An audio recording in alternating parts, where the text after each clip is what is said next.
وأحسن منك لم تر قط عيني وأجمل منك لم تلد النساء خلقت مبرأ من كل عيب خلقت مبرأ من كل عيب كأنك قد خلقت كما تشاء. كتاب أنزلناه إليك مبارك ليدبروا آياته وليتذكر أولو الألباب. یہ کتاب برکت والی ہے جسے ہم نے آپ کی طرف نازل فرمایا ہے تاکہ دانش مند لوگ اس کی آیتوں میں غور و فکر کریں اور نصیحت حاصل کریں. اللہم صلی علی سیدنا محمد وعلی آل سیدنا محمد بعدد کل ذرۃ مئۃ الف الف مرۃ. سامعین و ناظرین کرام، السلام علیکم ورحمۃ اللہ وبرکاتہ. سامعین کرام، سورہ لقمان آیت نمبر 22، درس کا نمبر 1934. آج کا موضوع: کیا ہم نے دنیا کو آخرت پر ترجیح دے دی ہے؟ اس کے ساتھ آج کے سبق کا آغاز کرتے ہیں. سب سے پہلے گزشتہ سبق کا اعادہ ہوگا. اعوذ باللہ من الشیطان الرجیم. پناہ مانگتا ہوں میں اللہ کی شیطان مردود سے. بسم اللہ الرحمن الرحیم. شروع اللہ کے نام سے جو بڑا مہربان نہایت رحم والا ہے. وَإِذَا قِيلَ لَهُمُ اتَّبِعُوا مَا أَنزَلَ اللَّهُ قَالُوا بَلْ نَتَّبِعُ مَا وَجَدْنَا عَلَيْهِ آبَاءَنَا أَوَلَوْ كَانَ الشَّيْطَانُ يَدْعُوهُمْ إِلَى عَذَابِ السَّعِيرِ. اور جب ان سے کہا جاتا ہے کہ جو کتاب خدا نے نازل فرمائی ہے اس کی پیروی کرو تو کہتے ہیں کہ ہم تو اسی کی پیروی کریں گے جس پر اپنے باپ دادا کو پایا. بھلا اگرچہ شیطان ان کو دوزخ کے عذاب کی طرف بلاتا ہو تب بھی. سامعین کرام، سورہ لقمان آیت نمبر 22: وَمَن يُسْلِمْ وَجْهَهُ إِلَى اللَّهِ وَهُوَ مُحْسِنٌ فَقَدِ اسْتَمْسَكَ بِالْعُرْوَةِ الْوُثْقَىٰ. اور جس نے سر جھکا دیا اپنا اللہ کے حکم کے سامنے، وَهُوَ مُحْسِنٌ، اور اس میں یہ مخلص بھی ہو، فَقَدِ اسْتَمْسَكَ بِالْعُرْوَةِ الْوُثْقَىٰ، تو اس نے مضبوط کڑے کو تھام لیا. وَإِلَى اللَّهِ عَاقِبَةُ الْأُمُورِ، اور آخرکار ہر معاملہ اللہ ہی کے حضور پیش ہونا ہے. سامعین کرام، اہم آیت ہے، اس پہ ہم نے گزشتہ سبق میں بات کی تھی، اور مسئلہ جو ہے وہ سارا یعنی کامیابی اور ناکامی کا جو دار و مدار ہے وہ صرف ایک بات پر ہے. اس آیت میں اس کا نچوڑ پیش کیا جا رہا ہے. دیکھیں، اللہ تعالیٰ نے ہمیں پیدا کیا، اختیار دے دیا، زندگی گزارنے کا اختیار دے دیا. اب جس شخص نے اللہ کے اختیار بھی دے دیا اور پھر اللہ تعالیٰ نے زندگی گزارنے کا ایک طریقہ کار، خاص طریقہ کار بتا دیا جس کو ہم دین اسلام کہتے ہیں. تو اگر کسی نے اپنی مرضی کو ترک کر کے اللہ کے حکم کے سامنے سر جھکا دیا تو اس کی کامیابی جو ہے وہ یقینی ہے. یہ ایک بات نوٹ کر لیں. دیکھیں، اس جو آیت میں پڑھ رہے ہیں، ایک تو اخلاص ہے، اخلاص فی الدین. اللہ تعالیٰ نے یہ فرمایا الا للہ الدین الخالص. دیکھو، دین خالص اللہ کا حق ہے کہ اس کی مرضی سے زندگی گزارو. یہ بات میں پہلے بھی کہہ چکا ہوں، ابھی پھر کہہ رہا ہوں کہ دیکھیں، اللہ تعالیٰ نے ہمیں پیدا کیا ہے، دنیا میں بھجوایا ہے جنت کمانے کے لیے، جنت کا سودا کرنے کے لیے، جنت کو خریدنے کے لیے، جنت اپنانے کے لیے. اب جنت اپنانے کا طریقہ کیا ہے یا جنت کی قیمت کیا ہے؟ تو یہ بہت ہی ایک خوشخبری کی بات ہے ہم سب کے لیے کہ جنت کی قیمت ہمارے جیب میں رکھی ہوئی ہے۔ اس کی پہلی شرط جو ہے اخلاص ہے۔ دنیا میں آ کر اگر آپ جنت کمانا چاہتے ہیں اور جنت کو اپنے نام کرنا چاہتے ہیں تو اس کی پہلی جو یعنی شرط ہے وہ اخلاص ہے، مخلص ہونا، کہ آپ کی نیت میں منافقت نہ ہو، دوغلاپن نہ ہو کہ چلو دین کو لے لیں گے، دنیا بھی اچھی ہو جائے گی اور یہ بھی ہوگا اور وہ بھی ہوگا۔ آج کل تو دیکھیں اخلاص، دین میں اخلاص جو ہے وہ رہا نہیں ہے۔ ہم میں سے ہر شخص دنیاوی مفادات کا تابع ہے، دنیا کو ہم نے ترجیح دے دی ہے اخروی زندگی پر، تو اخلاص رہا نہیں ہے۔ ہم مخلص ہیں دنیا کے ساتھ۔ دیکھیں تھوڑا سا اس اخلاص کو تھوڑا آپ عملی طور پہ محسوس کریں۔ میں آپ کو دعوے سے یہ کہہ رہا ہوں کہ ہم لوگ مخلص ہیں لیکن دنیاوی مفاد کے ساتھ۔ ہر معاملے میں ہم تقریباً ہر معاملے میں دنیاوی مفادات کو مد نظر رکھتے ہیں، انفرادی طور پہ بھی اور اجتماعی طور پہ بھی۔ دیکھیں یعنی دو مملکتیں ہیں، باہمی مفادات کہ ہمارا مشترکہ مفاد کس میں ہے۔ دو مملکتیں اگر آپس میں کوئی معاہدہ کرتی ہیں اور کچھ فیصلہ کرتی ہیں تو وہ باہمی مفادات کے تحت ہوتا ہے۔ تو اجتماعی طور پہ بھی یہی بات ہے اور انفرادی طور پہ بھی آپ دیکھ لیں کہ اگر کوئی غریب آدمی ہے مثال کے طور پہ اور وہ آپ سے کہتا ہے کہ مجھے تم 1000 کا نوٹ دے دو تو میں تمہیں 50 روپے کا نوٹ دے دوں گا۔ ایک غریب آدمی ہے، آپ کی نظر میں مستحق بھی ہے، وہ آپ سے کہتا ہے کہ تم دیکھو یہ تمہارے پاس 1000 کا نوٹ اگر ہے تو مجھے دے دو اور میں تمہیں 50 روپے کا نوٹ دے دوں گا اس کے بدلے میں، تو آپ دے دیں گے؟ نہیں۔ آپ مخلص ہیں اپنے مفاد کے ساتھ۔ سب سے پہلے سارے معاملات میں ہم اپنے مفاد کو دیکھتے ہیں، مفادات کے تحت جو بھی آپ کر رہے ہیں، دکان کر رہے ہیں اپنے مفاد کے لیے، کاروبار کر رہے ہیں اپنے مفاد کے لیے، کوئی ڈاکٹر بن رہا ہے تو اپنے مفاد کے لیے۔ انسانیت کا درد کسی کے پیٹ میں نہیں ہوتا۔ یہ تو میٹرک میں ویسے ہی بچے جب وہ پاس ہو جاتے ہیں، ہم دکھی انسانیت کی خدمت کرنا چاہتے ہیں اور میں ڈاکٹر بنوں گا، تو آپ کو پتہ ہے وہ تو ایسی کوئی میں تفصیل کی ضرورت بھی نہیں ہے۔ تو پھر وہ مفادات کے تابع ہو جاتے ہیں۔ مریض پڑا ہوتا ہے، مریض دیکھیں یعنی آپ نے کبھی تصور کیا ہے کہ ایک غریب مریض جب کسی اسپیشلسٹ کے پاس آتا ہے تو کیا آپ تصور کر سکتے ہیں کہ وہ کاؤنٹر پہ جا کے کہے کہ مجھے ڈاکٹر کی چٹ دے دو، میرے پاس پیسے نہیں ہیں اور یہ اس کی 3000 روپے فیس ہے لیکن میرے پاس یہ 50 روپے ہیں، 50 روپے لے لو اور مجھے ڈاکٹر کے پاس جانے دو؟ ہو جائے گا؟ نو، ممکن ہی نہیں ہے۔ ایک آپریشن ہے، ایک بچہ جو ہے اپینڈکس کا، ایک مریض لایا جاتا ہے بچے کا آپریشن، بچہ اپینڈکس کا، میں نام اس لیے لے رہا ہوں کہ ڈاکٹر کہتے ہیں کہ بھئی یہ ان ٹائم اگر نہ ہو تو وہ پھر خطرے والی بات ہو جاتی ہے۔ تو ایک سرجری کے اسپتال میں لایا جاتا ہے بچے کو، ماں باپ جو ہے وہ ہوتے ہیں بالکل لاچار ہوتے ہیں، یعنی پیسے نہیں ہوتے ان کے پاس، تو آپ کا کیا خیال ہے اس اسپتال والے اس کا آپریشن کر دیں گے؟ نو۔ یہ میں ویسی دیکھیں مثالیں دے کے، یہ اصل میں قرآن ہماری سمجھ سے بالا تر چیز ہو گیا ہے۔ یہ اخلاص کے بھی میں مطلب افسوس سے میں یہ کہہ رہا ہوں کہ اس کی بھی تشریح کرنی چاہیے، وہ یعنی تشریح کرنے کی ضرورت ہے۔ مخلص ہونا، مخلص اللہ کے ساتھ، زندگی اللہ کے لیے، ہر کام میں آپ کے للہیت، اللہ کی رضا کے تحت آپ سارے کام کریں، اللہ کو راضی کرنے کے لیے کام کریں۔ یہ ہمارا رویہ نہیں ہے عام طور پہ۔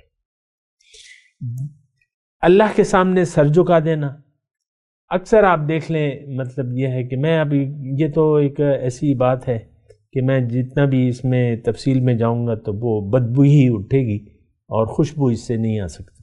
ہم سب اپنے مفادات کے تابع ہو کر اکثریت زندگی گزار رہی ہے۔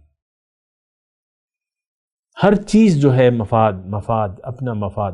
یہ گھر میں جو آپ کے میاں بیوی کے جھگڑے ہوتے ہیں تو بیوی کے ذہن میں اپنا مفاد ہوتا ہے، شوہر میری بات مانے، میری کیئر کرے، یہ کرے وہ کرے، ٹھیک ہے اس کا حق ہے، لیکن اکثر جو جھگڑے ہوتے ہیں وہی مفادات کے جھگڑے ہوتے ہیں، اور پھر نوبت جو ہے وہ طلاق تک آ جاتی ہے، مار پیٹ تک آ جاتی ہے، گالم گلوچ تک آ جاتی ہے۔ عام طور پہ آپ دیکھ لیں بچے جو ہیں دیکھتے رہتے ہیں ماں باپ کے جھگڑوں کو، تو بیگم صاحبہ جب غصے میں آ جائیں تو وہ تو پھر خیال نہیں کرتی کہ بھئی بچے ہیں ان کے سامنے تربیت پہ برا اثر پڑے گا، نہیں، وہ تو ان کے منہ میں جو آتا ہے وہ بولیں گی، یا شوہر کے منہ میں جو آئے گا وہ بولیں گی۔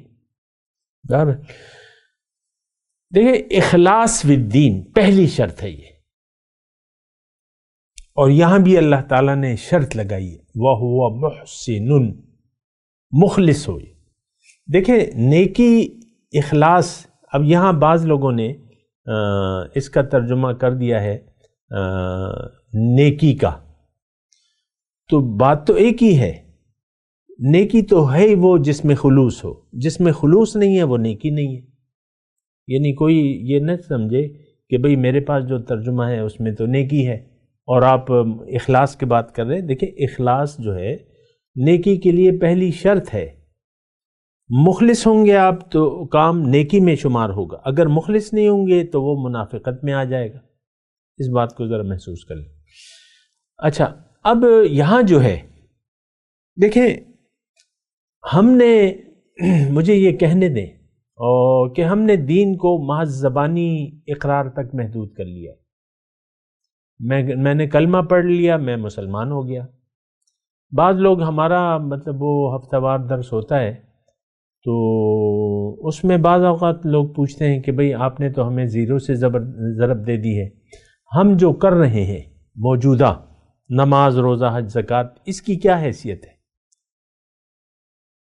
یہ بعض لوگ پوچھتے ہیں۔ تو دیکھیں اللہ تعالیٰ نے فرمایا، میں نہیں کہہ رہا، یہاں بھی اخلاص شرط ہے، اگر آپ کوئی نیک کام کرتے ہیں تو اس میں اخلاص شرط ہے۔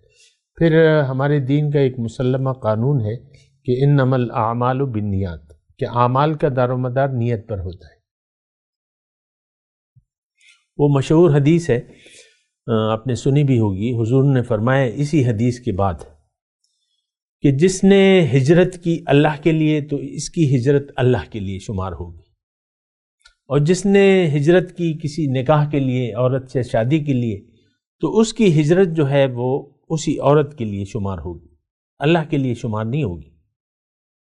تو دیکھیں ہجرت کرنے والے، مثال کے طور پہ اس وقت بھی ایک معاملہ ایسا آیا تھا، تاریخ میں ہے، کہ ایک آدمی نے نکاح کرنا چاہا مدینے کی ایک عورت سے، اس نے کہا کہ تم اگر مدینے آتے ہو تو میں تم سے نکاح کر لوں گی، تو اس نے اس نکاح کی خاطر جو ہے وہ یعنی مسلمان بھی ہو گئے تھے، لیکن نکاح کی خاطر جو ہے اس نے ہجرت کی، تو اس کی ہجرت تو اللہ کے لیے نہ ہوئی۔ یہی دیکھیں ہم نے یہ جملہ میں اب کہنے جا رہا ہوں اللہ کی عطا سے، اس کو آپ غور سے سنیں، کہ ہم نے زندگی خالص کر لی ہے دنیا کے لیے۔ ہماری نظر میں اصل کامیابی جو ہے وہ دنیا کی ہو گئی ہے۔ اب دنیا کی ہماری نظر میں اہمیت ہو گئی ہے اللہ کے مقابلے میں، یہ بات نوٹ کر لیں۔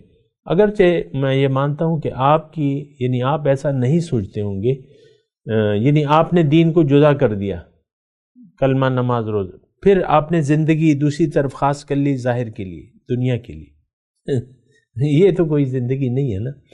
دیکھیں دین وہ ہے کہ آپ مکمل اللہ کے حکم کے سامنے سر جھکا دیں۔ دین اسلام نام ہے یعنی تمام زندگی اللہ کے مرضی کے مطابق گزارنے کا، دین اسلام اس کا نام ہے۔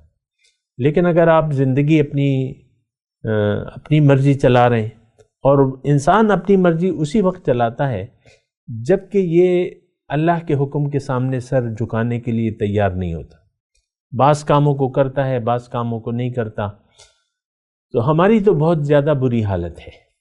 ہماری منزل اللہ نہیں ہے، ہم نے اپنی منزل دنیا کو بنا لیا ہے. دنیا کا مفاد مقدم ہے اخروی مفاد پر. یہ بات تو عام، اس میں تو کوئی دلیل کی ضرورت ہی نہیں ہے. اور روایتی طور پر جو بھی ہم کام کرتے ہیں دین کے بظاہر جو نیک کام ہیں وہ روایتی طور پر کرتے ہیں، اس کا کوئی خاص مقصد نہیں ہے.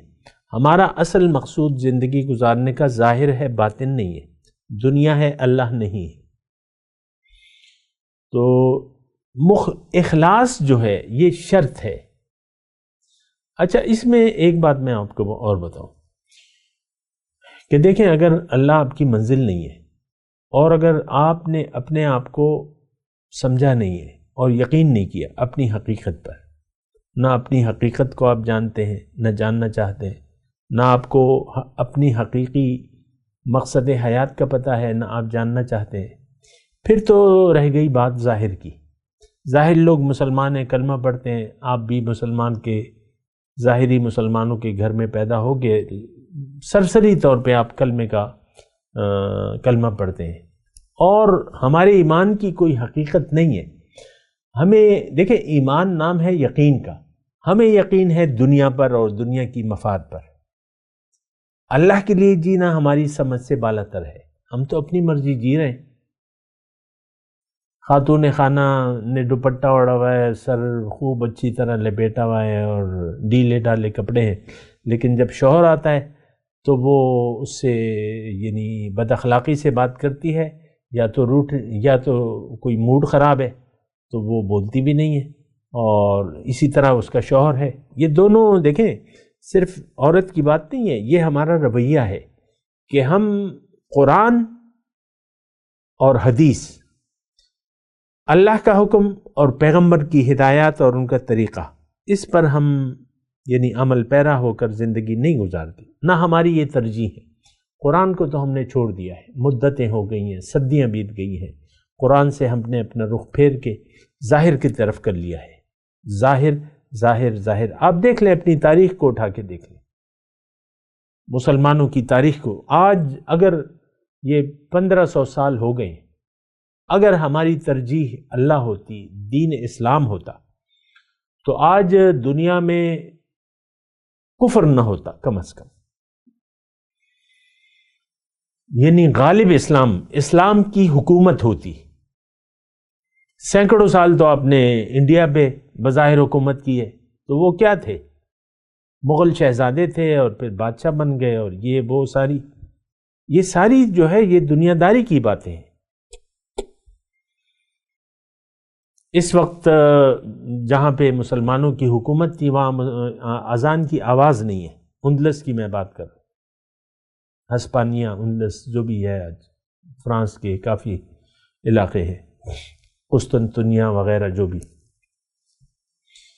جو اس وقت یورپی ممالک میں ہے، وہاں پر مسلمانوں کی سینکڑوں سال حکومت تھی، لیکن آج ایک مسلمان نہیں ہے.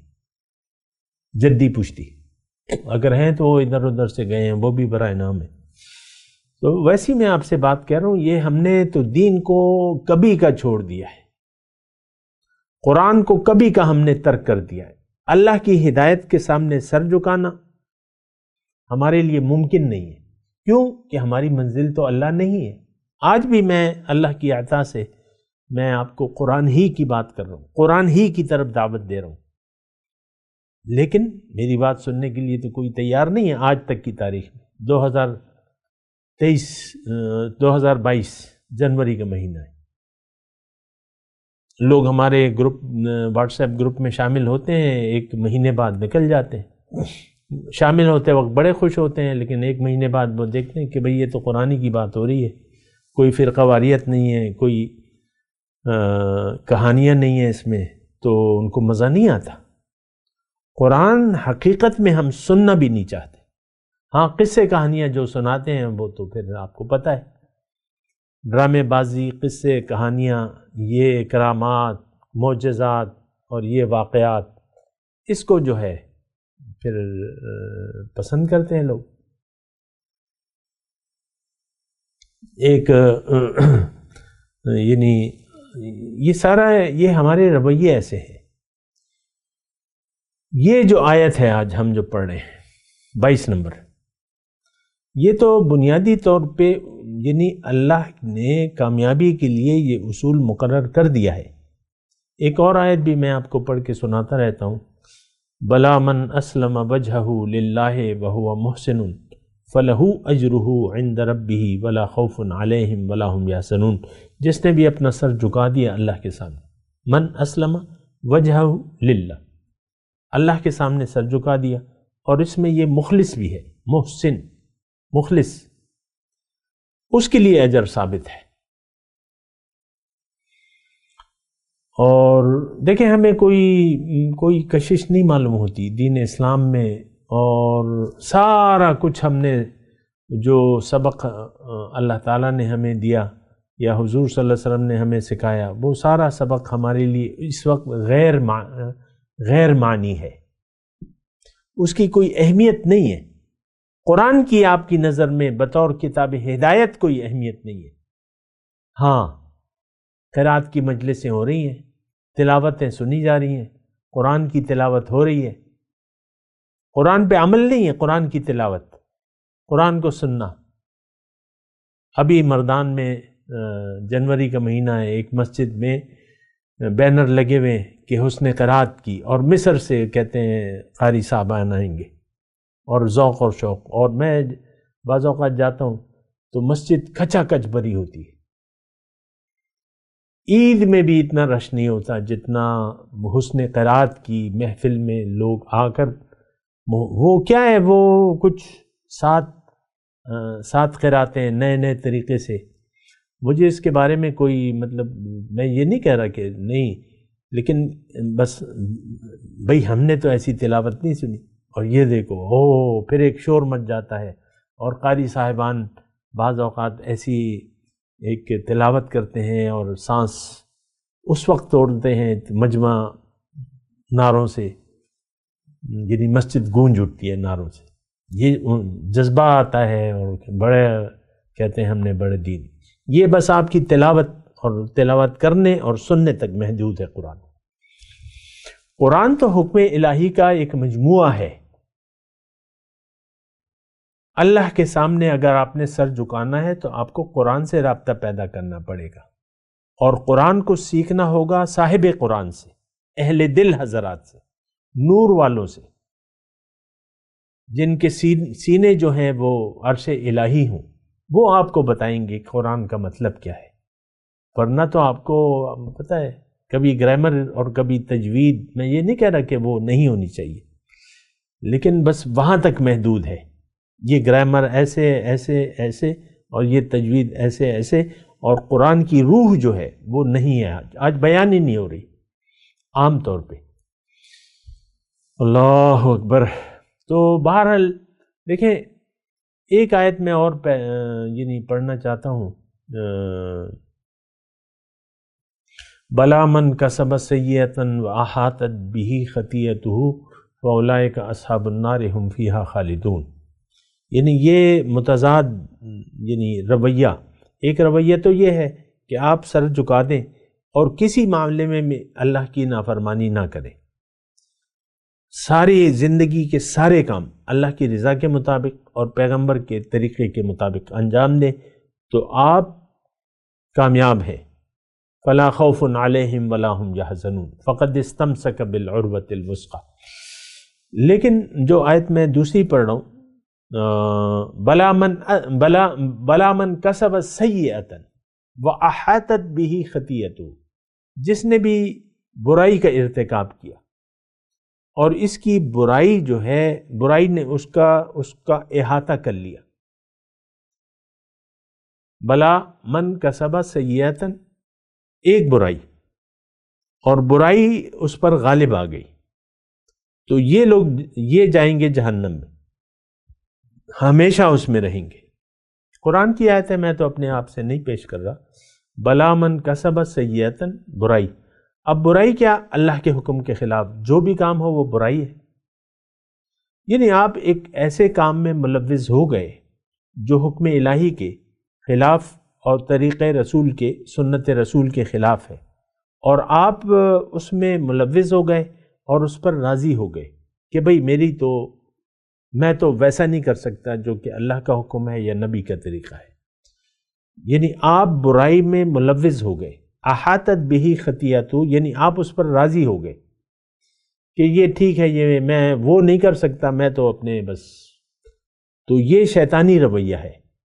شیطان نے ایک حکم کی نافرمانی کی تھی، ایک، تو وہ متکبرین کی ٹولی میں شامل ہو گیا اور جہنمیوں کی فہرست میں اب ہے، وہ اس کا نام لکھا ہوا ہے۔ غلطی ایک تھی، نافرمانی ایک حکم کی تھی۔ ہم تو اللہ کی فرما برداری کا تو سوال ہی نہیں پیدا ہوتا۔ آج کا مسلمان یہ تو ساری کام اپنی مرضی سے کر رہا ہے، دین کو اس نے اپنی خواہشات نفس کے تابع کر لیا ہے، یہ من چاہی زندگی گزار رہا ہے۔ کہیں ایک بات تو نہیں ہے، ہماری تو ساری زندگی برائی پر مشتمل ہے۔ فخلف من بعدهم خلف اضاعوا الصلاۃ واتبعوا الشہوات، ہم تو اپنی خواہشات کے تابع ہیں، اور سب سے بڑا گمراہ اللہ تعالیٰ نے قرآن میں یہ فرمایا ہے وَمَنْ أَضَلُّ مِمَّنِ اتَّبَعَ هَوَاهُ بِغَيْرِ هُدًى مِّنَ اللَّهِ۔ لیکن باتیں نوٹ کرتے جائیں نا، جس نے بھی من اضل، کون ہے زیادہ گمراہ؟ اس شخص سے جو اپنی مرضی سے زندگی گزار رہا ہے بغیر اللہ کی ہدایت کے۔ اللہ، تو مسئلہ جو ہے بہت زیادہ ٹیڑھا ہو چکا ہے۔ یہ جو آیت میں پڑھ رہا ہوں، یہ آیت ہمارے خلاف جا رہی ہے، ہم اس کے مطابق نہیں ہیں، ہمارا عمل اس کے خلاف ہے، نہ اخلاص ہے۔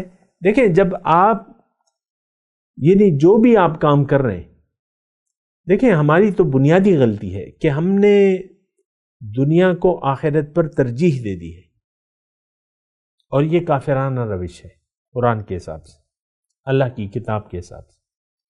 یستحبون الحیات الدنیا علی الآخرہ، دنیا کو اگر آپ نے ترجیح دے دی تو آپ کی تو نیکیاں ختم ہو گئی، آپ کی تو روش کافرانہ ہو گئی۔ دیکھیں، اعمال کی بات تو بعد میں آتی ہے، پہلے تو آپ کا فیصلہ ہوتا ہے کہ میں نے فوقیت ظاہر کو دینی ہے۔ آخرت کو تو ہم بھول چکے ہیں، آخرت ہمارے خواب و خیال کی باتیں، ہمیں تو یقین نہیں ہے آخرت پر۔ اللہ وَمَن يُسْلِمْ وَجْهَهُ إِلَى اللَّهِ وَهُوَ مُحْسِنٌ فَقَدِ اسْتَمْسَكَ بِالْعُرْوَةِ الْوُثْقَى وَإِلَى اللَّهِ عَاقِبَةُ الْأُمُورِ۔ میں تلاوت کرتا ہوں، میرے ساتھ دہرائیے۔ اعوذ باللہ من الشیطان الرجیم، بسم اللہ الرحمن الرحیم۔ وَمَن يُسْلِمْ وَجْهَهُ إِلَى اللَّهِ وَهُوَ مُحْسِنٌ فَقَدِ اسْتَمْسَكَ بِالْعُرْوَةِ الْوُثْقَى وَإِلَى اللَّهِ عَاقِبَةُ الْأُمُورِ۔ اب یہ إِلَى اللَّهِ عَاقِبَةُ الْأُمُورِ میں یعنی آپ اگر نوٹ کریں تو بات یہ ہے کہ جو بھی اسلام پر عمل پیرا ہے اپنے تئیں، اس کا فیصلہ تو اللہ نے کرنا ہے، ہر معاملہ اللہ کے حضور میں پیش ہوگا، تو وہاں پر جو ہے وہ آپ کی نیت سامنے آ جائے گی۔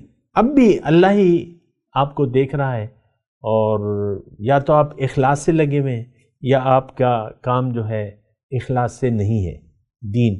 تو بہرحال یہ الی اللہ عاقبۃ الامور کا مطلب یہ ہے کہ ہر شخص جو بھی کر رہا ہے اس کا فیصلہ جو ہے وہ اللہ تعالیٰ کرے گا۔ سب سے پہلے اللہ تعالیٰ دوزخ میں 3 نیکوکاروں کو اور نیک کام کرنے والوں کو واصل جہنم کرے گا۔ کیوں؟ کہ ان کی نیت خراب تھی۔ اب ان آیات کی تلاوت اور ترجمہ۔ اعوذ باللہ من الشیطان الرجیم، پناہ مانگتا ہوں میں اللہ کی شیطان مردود سے۔ بسم اللہ الرحمن الرحیم، شروع اللہ کے نام سے جو بڑا مہربان نہایت رحم والا ہے۔ وَمَن يُسْلِمْ وَجْهَهُ إلى الله وهو محسن فقد استمسك بالعروة الوثقى وإلى الله عاقبة الأمور۔ اور جو شخص اپنے تئیں خدا کا فرما بردار کر دے اور نیکوکار بھی ہو تو اس نے مضبوط دستاویز ہاتھ میں لے لی، اور سب کاموں کا انجام خدا ہی کی طرف ہے۔ اس کے ساتھ ہی آج کے درس کا وقت اختتام کو پہنچا۔ اگلے درس میں انشاءاللہ ملاقات ہوگی۔ وآخر دعوانا ان الحمدللہ رب العالمین، والسلام علیکم ورحمۃ اللہ وبرکاتہ۔ مولاي صل وسلم دائما ابدا على حبيبك خير الخلق كلهم۔